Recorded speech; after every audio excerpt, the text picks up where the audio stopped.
gracias a este aparatito, este que está aquí, que va colocado ahí arriba, usted ve que está todo negro, pues esto nos ha salvado hoy a las 4:30 de la mañana, pues supongo que la vida. Se prendió todo fuego. Ya que el aparatito empezó a sonar, siguió todo por arriba.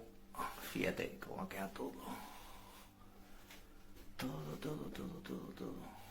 Negro, negro, negro. Humo por todas partes.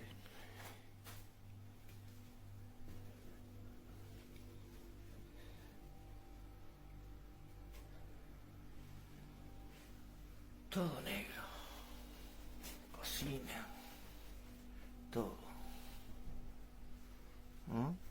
Tuve que usar también una manta ignífuga, que fíjate cómo quedó.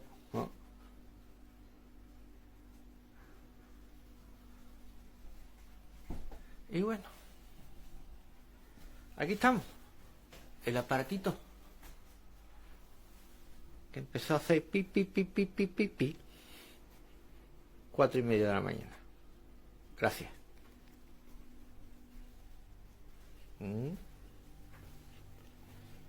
Una rasqueta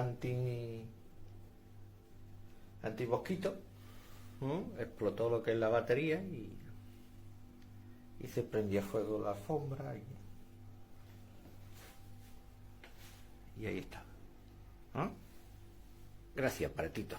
Aconsejado a comprarlo.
Los investigadores, el caso vino a demostrar algo que Christopher Dean no consideraba posible. Estaba convencido de que al no haber estado nunca en Vermont y no haber conocido nunca a Chris Martin, no habría nada que pudiera relacionarle con el considerador. Y nunca imaginó que la ciencia forense ¿Se ve que se enciende la luz? Sí, ¿Y el humo se ve? los sí. materiales que empleó para fabricar Pues ya está. Mira, mira que de humo. Mira que de humo. y el nombre y dirección Nada. asociados